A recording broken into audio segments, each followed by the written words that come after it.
Divorce পেপারটা হাতে নিয়ে শ্রীমন্তী বেশ মনোযোগ সহকারে সেটা দেখছিল। ও একের পর এক পাতা উল্টাচ্ছিল, আর অয়নের হৃৎপিণ্ডের গতি যেন পাল্লা দিয়ে বেড়ে চলছিল। আরে শ্রীমন্তীদি, এত কি ভাবছিস? ঝটপট সইটা কর আর শেষ করে দে এই সম্পর্কটা। এই জঘন্য ছেলেটার বেড়াচাল থেকে মুক্ত কর নিজেকে। আর কতদিন এই ছেলেটার জুলুম সহ্য করবি বলতো? সুরভি দেবীও ভীষণ আগ্রহ ভরে অপেক্ষা করছিলেন যে কখন শ্রীমন্তী ডিভোর্স পেপারে সই করে সেটা ছুঁড়ে মারবে অয়নের মুখের ওপর। কিন্তু তখনই শ্রীমন্তী হাতে ধরে থাকা পেনটা দু টুকরো করে ভেঙে ফেলে। কি পাগলামি করছিস শ্রীমন্তী? এই ছেলেটা যে তোকে ঠকিয়েছে সেটা কি তুই বুঝতে পারছিস না? এই কথা শুনে শ্রীমন্তী প্রচণ্ড রাগে ডিভোর্স পেপারটা দু হাতে ধরে এক ঝটকায় ছিঁড়ে ফেলল। তারপর সেটা কুচি কুচি করে ছুঁড়ে মারল সৌর্যর মুখের ওপর। ওর রাগ দেখে সৌর্য এবং দিশা দুজনেরই মুখ শুকিয়ে গেল। কেন এমন পাগলামি করছিস শ্রীমন্তী? হ্যাঁ, আমি পাগল হয়ে গেছি। আমার আর অয়নের সম্পর্কটা ভাঙার জন্য এরা দুজনে কতটা নিচে নামতে পারে আমার আজ দেখা হয়ে গেল। সব বোঝা হয়ে গেছে আমার। কিন্তু আমি এটা ভেবে অবাক হচ্ছি যে তুমিও এদের কথা বিশ্বাস করলে। তুই কি বলতে চাইছিস শ্রীমন্তী? মনীষ আগরওয়াল আমার কাছে ক্ষমা চাইতে এসেছিল। ওই আমাকে জানালো যে সৌর্য আর দিশা কিভাবে মিথ্যে নাটক করে অয়নকে ক্লাবে ডেকে নিয়ে গিয়েছিল। মনীষ নিজেও এ কাজে ওদের ভালো মতো সাহায্য করেছিল। শ্রীমন্তীর কথাগুলো শুনে সৌর্য আর দিশা দুজনেরই মুখ কালো হয়ে গেল। মনীষ আগরওয়ালটাকে কেউ তোমাকে ভুল খবর দিয়েছে শ্রীমন্তীদি। মনীষ আগরওয়াল আমাকে সিসিটিভি ফুটেজ দেখিয়ে পুরো প্রমাণ দিয়েছে। এই ফটোগুলো দেখার পরেও অয়ন আমাকে কিচ্ছু জানায়নি। তার একটাই কারণ, ও আমাদের সম্পর্কটা নষ্ট করতে চায়নি। আর তোরা অয়নের বিরুদ্ধে ষড়যন্ত্র করার জন্য কত দূর যেতে পারিস তা আমি আজ দেখে নিলাম। প্লিজ প্লিজ শ্রীমন্তী, শান্ত হও। শ্রীমন্তী সৌর্য আর দিশার দিকে তাকিয়ে কঠিন স্বরে বলল, বেরিয়ে যা আমার বাড়ি থেকে, না হলে আমি ঘাড় ধাক্কা দিয়ে তোদের বের করে দিতে বাধ্য হব। আর কোনোদিন ভুলেও এ বাড়িতে পা রাখার সাহস দেখাস না, কথাটা যেন মনে থাকে। সৌর্য আর দিশা মাথা নিচু করে ওখান থেকে বেরিয়ে গেল। এই সব কিছু যে সৌর্য আর দিশা মিলে প্ল্যান করেছে তা আমার জানা ছিল না। যাই হোক, আমি এখন আসি। তুমি ব্যাপারটা আমাকে আগেই বলতে পারতে। অন্তত এইটুকু বিশ্বাস আমার তোমার উপর ছিল। শ্রীমন্তীর কথা শুনে অয়নের মনে একটা অন্যরকম ভালো লাগার অনুভূতি হল। পরের দিন আরও একটা চ্যালেঞ্জের মুখে পড়ল শ্রীমন্তী। ও ভাবতেই পারেনি যে একটা বড় ঝটকা ওর জন্য অপেক্ষা করছিল। শ্রীমন্তী রেডি হয়ে অয়নের সাথে বাড়ি থেকে বেরিয়ে অফিসে পৌঁছে দেখল ওর দাদু সুবীর মল্লিক একটা মিটিং করছেন। সানরাইজ টাওয়ারে কোনো বড় কোম্পানি ইনভেস্ট করেছে, আর এই কারণে ওদের পপুলারিটি ক্রমশই বাড়ছে।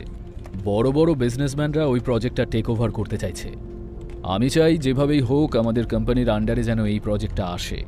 এর জন্য যা যা করতে হয় আপনারা করুন। তবে যদি কাজটা আপনাদের দ্বারা না হয় তাহলে সবাই যে যার পজিশন ছাড়ার জন্য তৈরি থাকবেন।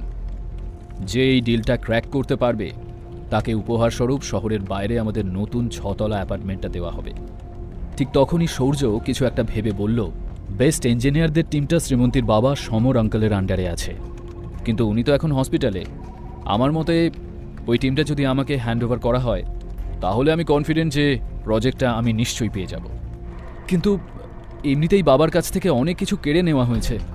এখন ওনার এই বিশ্বস্ত টিমটাও যদি নিয়ে নেওয়া হয় তাহলে আর কি থাকবে বাবার কাছে? সৌর্য তো একদম ঠিক কথা বলছে। আঙ্কেল এখন হসপিটালে, সো ওই টিমটা সৌর্যকেই হ্যান্ডওভার করে দেওয়া উচিত। সুবীরবাবু মিটিংয়ে উপস্থিত বাকিদের প্রতিক্রিয়া দেখে বুঝলেন যে তারা সৌর্যর কথায় সহমত। অতএব তিনি সৌর্যর হাতে ওই টিমটা তুলে দিলেন। এতে শ্রীমন্তীর আর কিছু করার ছিল না। ওকে খুবই চিন্তিত দেখাচ্ছিল। এই ডিলটা ক্র্যাক করার দায়িত্ব সৌর্যকে দেওয়ার পরে মিটিং ওভার হয়ে গেল। একটু আগে সুবীরবাবুর দেওয়া কোম্পানি ছাড়ার হুমকিটা মিটিং শেষ হওয়ার পরেও সৌর্যর মাথায় ঘুরপাক খাচ্ছিল। ওকে যদি কোম্পানি ছাড়তেই হয় তবে কোম্পানিটাকে নিজের আয়ত্তে আনবে কিভাবে, এটা ভেবেই চিন্তায় পড়ে গেল সৌর্য। কিছু একটা ভেবে ও অফিস থেকে বেরিয়ে এলো। তারপর সানরাইজ টাওয়ারের সিইও আবির দেব বর্মনকে ফোন করল। স্যার, আমি মল্লিক ইন্ডাস্ট্রিজের তরফ থেকে সৌর্য কথা বলছি। আমি সানরাইজ টাওয়ারে আপনার প্রজেক্টটা নিতে ইন্টারেস্টেড। কে তুই বলতো? কেন ফোন করেছিস আমাকে? এভাবে ফোনে প্রজেক্টের ব্যাপারে ডিসকাশন হয় নাকি? কি ভাবিস তুই নিজেকে? স্যার সরি স্যার, প্লিজ ক্ষমা করে দিন। আসলে আমি আগামীকাল আপনার সাথে দেখা করতেই যেতাম, তার আগে একটু ফোনে কথা বলে নিতে চেয়েছিলাম। যে কোনো উপায়ই হোক প্রজেক্টটা আমার কাছে এলে খুব ভালো হয়।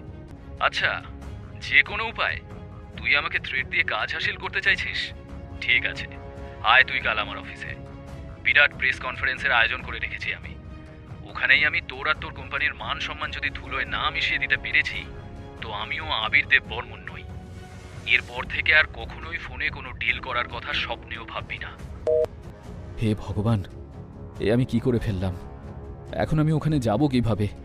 এই আবির দেব বর্মন আমাকে প্রজেক্ট দেওয়া তো দূর, আমার আর আমার কোম্পানির মান সম্মান নিয়ে টানাটানি করার কথা ভাবছে। পেছনে দাঁড়িয়ে সূর্যর সব কথা শুনছিল দিশা। ও কাছে এসে বলে, এত চিন্তা করছিস কেন ভাই? শ্রীমন্তী তো আছে কোম্পানির নাম উজ্জ্বল করার জন্য। দিশার কথার অর্থ বুঝতেই সূর্যর ঠোঁটের কোণে বাঁকা হাসি খেলে গেল। ও দ্রুত সুবীর মল্লিকের কেবিনে এসে উপস্থিত হল। শ্রীমন্তী আগে থেকেই ওখানে বসেছিল। ওকে দেখে সুবীরবাবু জিজ্ঞেস করেন, কি ব্যাপার সূর্য? দাদু ভাই, আমি চাই সানরাইজ টাওয়ারের প্রজেক্টটা পাওয়ার জন্য শ্রীমন্তীও আমাদের সাথে সমান তালে চেষ্টা করুক। আফটার অল, শ্রীমন্তীর যা এক্সপিরিয়েন্স, আমার মতে শ্রীমন্তী এই প্রজেক্টটা সহজেই পেয়ে যেতে পারে, আর তাতে কোম্পানিরই লাভ হবে। সূর্যর কথা শুনে সুবীর আর শ্রীমন্তী দুজনেই চিন্তায় পড়ে গেল। শ্রীমন্তী বুঝতে পারছিল না যে আচমকা সূর্যর মনে ওর জন্য এত দয়া কেন জাগল। ঠিক আছে সূর্য, তুমি যাও, এই ডিলটা শ্রীমন্তী ক্র্যাক করবে। সূর্য ঠোঁটের কোণায় একটা জয়ের হাসি নিয়ে কেবিন থেকে বেরিয়ে এলো। দিশা বাইরে অপেক্ষা করছিল। এবার হবে আসল মজা। আগামীকাল প্রেস কনফারেন্সে মল্লিক ইন্ডাস্ট্রিজের বদনাম হবে, আর তার জন্য দায়ী হবে শ্রীমন্তী। তারপর ওকে সোজা বের করে দেওয়া হবে অফিস থেকে। ওর কথা শুনে দিশার মুখেও হাসি খেলে গেল। পরের দিন সূর্য আর দিশা দুজনে মিলে শ্রীমন্তীকে নিয়ে আবির দেব বর্মনের অফিসে গেল। শ্রীমন্তী, ভেতরে তো আমাদের কোনো কাজ নেই, আমরা গাড়িতেই বসে আছি, ওকে? শ্রীমন্তী এক ঝলক সূর্যকে দেখে নিয়ে অফিসে ঢুকে গেল। শ্রীমন্তী ভেতরে ঢুকতেই দেখল বড় বড় কোম্পানির সব লোকজন ওখানে আগে থেকেই উপস্থিত রয়েছে। শ্রীমন্তী খানিকটা অনুমান করতে পেরেছিল যে সূর্য কিছু একটা খেলা খেলছে। সকলে আবির দেব বর্মনের আসার অপেক্ষায় ছিল।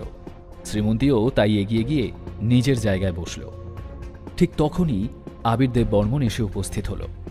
সে এক ঝলক সবার দিকে তাকিয়ে নিয়ে উঁচু স্বরে জিজ্ঞেস করল, এখানে মল্লিক ইন্ডাস্ট্রিজ থেকে কি কেউ এসেছে? হ্যাঁ, আমি শ্রীমন্তী মল্লিক। আমি মল্লিক ইন্ডাস্ট্রিজের রিপ্রেজেন্টেটিভ হিসেবে এই প্রজেক্টটা নিতে ইচ্ছুক। আপনি আমার পাশে এসে বসুন। শুরুটা না হয় আপনাকে দিয়েই হোক। আবিরের কথায় সকলে অবাক চোখে শ্রীমন্তীকে দেখতে লাগল। কিছু বুঝে উঠতে না পেরে শ্রীমন্তীও ধীর পায়ে গিয়ে বসল আবিরের পাশের সিটে। আবিরের ঠোঁটের কোণে থাকা হাসি দেখে বোঝার কোনো উপায় ছিল না যে তার মাথায় তখন কী চলছিল। ভিড়ের মধ্যে মিশে থেকে সূর্য আর দিশাও অপেক্ষা করছিল যে কখন আবির দেব বর্মন কথা শুরু করবে আর শ্রীমন্তীর অপমানের পালা শুরু হবে। ইনি হলেন মল্লিক ইন্ডাস্ট্রিজের তরফ থেকে শ্রীমন্তী মল্লিক। গতকাল এনার কোম্পানি থেকে কেউ একজন আমাকে ফোন করে হুমকি দেয় যাতে আমি এই প্রজেক্টটা ওনাদের দিয়ে দিই, আর আজ ইনি এসেছেন প্রজেক্টটা ওনাকে দিয়ে দেওয়ার অনুরোধ নিয়ে। অদ্ভুত না? একটা মুচকি হাসি নিয়ে আবির শ্রীমন্তীকে দেখছিল, আর ওনার কথায় ওখানে উপস্থিত বাকি সকলেও শ্রীমন্তীর দিকে চেয়ে হেসে উঠল। আবিরের কথা শুনে সূর্য আর দিশার চোখ চকচক করে উঠল। ওরা এটা ভেবেই আনন্দ পাচ্ছিল যে এইবার আবির দেব বর্মন শ্রীমন্তীকে শুধু অপমানিতই করবে না, একেবারে বের করে দেবে এখান থেকে। অন্যদিকে শ্রীমন্তীও পরিস্থিতি দেখে বেশ একটু টেনশনে পড়ে গেল। আর ঠিক তখনই আবিরের ফোনটা বেজে উঠল। সে ফোন রিসিভ করতেই অপর প্রান্ত থেকে কিছু কথা ভেসে এলো, যেগুলো আবির চুপচাপ শুনছিল। সে ফোনের উল্টো দিকে থাকা ব্যক্তিকে বলে উঠল, হ্যাঁ হ্যাঁ স্যার, যেমনটা আপনি বলছেন তেমনটাই হবে, আপনি চিন্তা করবেন না। আচ্ছা ঠিক আছে, ধন্যবাদ। কথা বলে আবির ফোনটা কেটে দিল। তারপর মাইকটা সামনে নিয়ে বলল, লেডিজ অ্যান্ড জেন্টলম্যান, আমাকে ক্ষমা করবেন, একটা জরুরি ফোন চলে আসায় আপনাদের খানিকটা সময় নষ্ট করার জন্য আমি মন থেকে ক্ষমা প্রার্থী। যাই হোক, যা বলছিলাম, মল্লিক ইন্ডাস্ট্রিজের ওখান থেকে ফোন করে এই ডিলটা ফাইনাল করতে বলায় আমার খুব রাগ হয়েছিল। এই শুনে টেনশনে শ্রীমন্তীর বুকের ধুকপুকানি বেড়ে গেল। এদিকে সূর্য আর দিশার মুখে খেলে গেল ক্রূর হাসি। কিভাবে শ্রীমন্তী নিজের অপমানের মোকাবিলা করবে? সূর্য আর দিশার এই নোংরা পরিকল্পনারই বা কী পরিণাম হতে চলেছে? জানতে চাইলে শুনতে থাকুন এই গল্পটি শুধুমাত্র পকেট এফএম।